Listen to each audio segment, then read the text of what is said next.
오늘은 프로젝트 만드는 방법에 대해서 배워볼게요. 자, 프로젝트를 만드는 방법에는 두 가지가 있어요. 자, 첫 번째는 템플릿을 이용해서 프로젝트를 만드는 방법 하나가 있고요. 두 번째는 구조와 넘버링 등 설계자의 어떤 선택을 통해서 프로젝트를 만들어가는 방법, 이렇게 두 가지가 있는데요. 자, 그러면 첫 번째 그 템플릿을 이용한 프로젝트를 만드는 방법부터 저와 함께 연습해 보도록 할게요. 자, 프로젝트 만들기 위해서는 여기 상단에 있는 메뉴 프로젝트를 선택을 하시고요. 자, 첫 번째 새 파일이라는 메뉴를 클릭해 주세요. 자, 그러면 이제 기본 프로젝트나 템플릿을 통해서 프로젝트를 만들기 위한 템플릿을 선택할 수 있는 팝업 창이 나오는데요. 자, 첫 번째 보시면은 파일 형식 중에서 우리가 기본 프로젝트라는 걸 이용해서 한번 만들어 볼게요. 기본 프로젝트도 템플릿의 일종이기 때문에 제가 조금 다른 방향으로 프로젝트를 한번 만들어 보도록 할게요. 자, 여기에서 IC 여기 있는 거 선택을 하시고요. 그리고 새 파일이라고 프로젝트 이름은 넣어 볼게요. 자, 그래서 저장을 하시면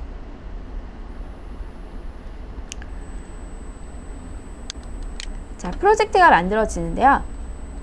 그러니까 프로젝트가 만들어지고 나면은 이렇게 그 프로젝트에 관한 속성과 구조 등을 이제 확인할 수 있는 이런 팝업 창이 나와요.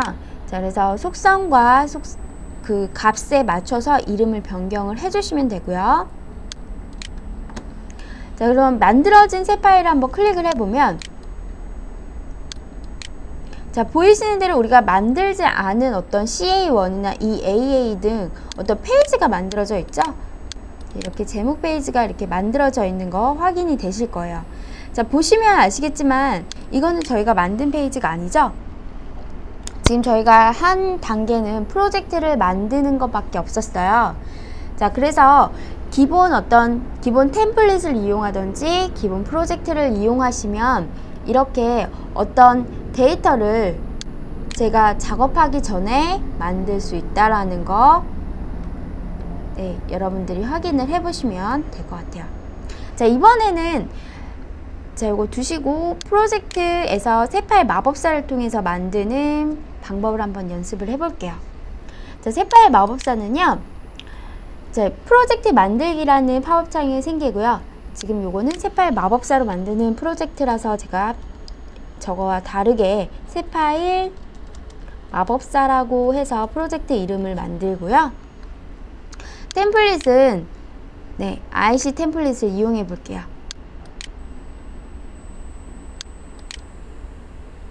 마찬가지로 기본 프로젝트를 이용하셔서 만드셔도 같은 효과를 얻을 수는 있지만 좀 다른 건 뭐냐면 우리가 여기에서 보이시는 대로 구조나 넘버링을 정할 수 있다라는 거예요. 자, 그럼 한번 같은 구조로 만들어 볼게요.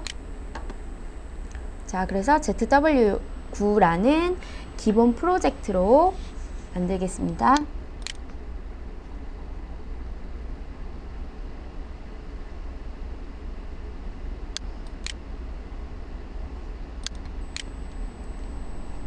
자, ZW9 파일에는 기본 이미 프로젝트가 선택이 되어 있는 상태이기 때문에 이렇게 페이지를 넘버링을 할 수가 없어요. 자, 그래서 우리가 새 파일 마법사를 통해서 정말 기본 설정 하나하나를 만드시고 싶으시면 지금같이 제가 좀 전에 했던 대로 템플릿을 이렇게 ZW9 파일이라는 기본 프로젝트 대신 제가 그냥 템플릿을 이용해서 다시 한번 프로젝트를 변경해 볼게요. 자, 여기 IC 템플릿이죠?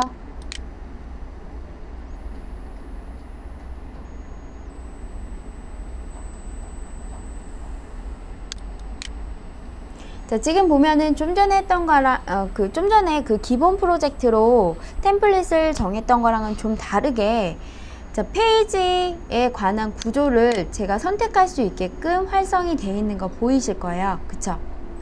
자, 이렇게 해서 구조를 선택을 하실 수가 있고요.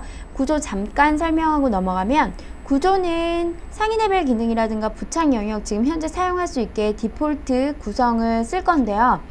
여기에서 상위 레벨 기능이나 뭐 부착 영역 같은 말이 지금은 생소하게 보이실지 모르겠지만 프로젝트를 진행하실 때 어떤 기능적으로 프로젝트를 나누고 싶으시면요, 그럴 때는 상위 레벨 기능을 사용하시면 되고, 각각 기능에 맞춰서 부착되는, 이 심볼이 부착되는 영역이 있을 거 아니에요. 그럴 때 쓰시는 게 부착 영역이라는 구조예요. 자, 그래서 기능과 영역, 그 부착 영역을 두고 봤을 때 상위 레벨 기능이 좀 더 상위 버전이고요. 그러니까 상위 레벨에 있고요. 부착 영역이 하위 레벨에 있는 거를 확인이 되실 거예요. 자, 그리고 여기 보시면은 기능 할당이나 어떤 데이터들 보시면 사용할 수 없음하고 식별밖에 보이지 않는데요. 여기 세모 표시 내려서 보시면 식별 말고도 설명이라는 우리가 메뉴를 선택을 할 수가 있어요. 자, 설명이라는 메뉴는 언제 쓰시는 건지 따로 제가 구조라는 거를 설명하면서 다시 한번 말씀을 드릴게요. 자, 그러면 우선 이렇게 식별로 두시고 확인하고 넘어가 볼까요?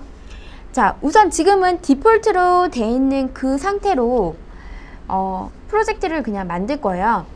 자, 근데 여기에서 우리가 하나 짚고 넘어가야 될 게 뭐냐면, 페이지나 일반 장치, 터미널 등 어떤 이렇게 구조가 다 페이지 따로, 어떤 장치 따로 이렇게 구조가 나눠져 있다라는 개념 정도만 우리가 여기서 잡고 넘어가면 될 것 같아요. 자, 구조에 대해서는 제가 다시 한번 다음 강좌에서 설명을 드릴게요. 자, 다음 누르시고요. 자, 넘버링 탭인데요. 넘버링 탭에서는 이제 표준 출력 양식, 그러니까 우리가 외곽 폼이라고 하는 이렇게 폼을 정할 수 있어요. 눌러보시면 이렇게 여러가지 다른 폼들을 정해서 우리가 필요한 폼대로 다른 거 보시면 아시겠지만 이제 여러가지 폼을 사용해서 페이지를 꾸밀 수가 있고요. 경로 넘버링이라고 부르는 거는 우리가 이제 나중에 보시면 이 플랜의 특징이 상호 참조나 어떤 데이터, 그러니까 상호 참조들이 이름이 같을 때는 그 자동으로 생성이 된다라는 건데, 상호 참조가 잡히면 나랑 연결되어 있는 그 장치가 어디에 위치되어 있는지 이제 설명이 나올 건데요. 그 설명되는 경로에 대한 넘버링 방식이에요. DT 넘버링은 식별자 카운터로 이렇게 장치와 같이 Q1, Q2 이런 식으로 나올 수 있게 지금 넘버링이 설정이 되어 있는 상태고요. 그 밑에 보시면 넘버링 PLC에 관한 넘버링도 우리가 설정을 할 수가 있어요. 자, 지금 이 페이지 넘버링에 있는 데이터는 다시 우리가 지금 프로젝트를 진행하는 과정에서 충분히 변경할 수 있는 상황이기 때문에 그것도 유념을 해주시면 좋을 것 같아요. 자, 그 다음으로 넘어가시면요, 속성을 미리 먼저 넣을 수가 있어요. 자, 그래서 속성에 대한 데이터들을 이렇게 우리가 그냥 새 파일로 프로젝트를 만들었을 때는 프로젝트를 만들고 나면 속성 탭이나 구조, 통계, 상태에 대한 어떤 팝업창이 뜨면서 우리가 확인할 수 있는 데이터가 있었죠. 자, 요거는 먼저 미리 우리가 속성 탭을 넣을 수가 있죠. 자, 이것도 마찬가지로 우리 어떤 데이터 넣고 나오는 방식에 대해서 이해를 한 후에 속성 이름이나 값에 대해서 우리가 조금 더 충분히 알아보도록 할게요. 자, 지금 같은 경우에 제가 작성자 약칭에다가 제 이름을 넣어 볼게요. 자, 그럼 나중에 이 작성자 약칭에 쓰여지는 어떤 데이터들이 어디에서 어떤 식으로 표현이 되는지 그때 다시 한번 찾아보도록 할게요. 자, 이 상태에서 완료 누르시면 이젠 새로운 새 파일 마법사로 만든 프로젝트가 하나 만들어졌죠.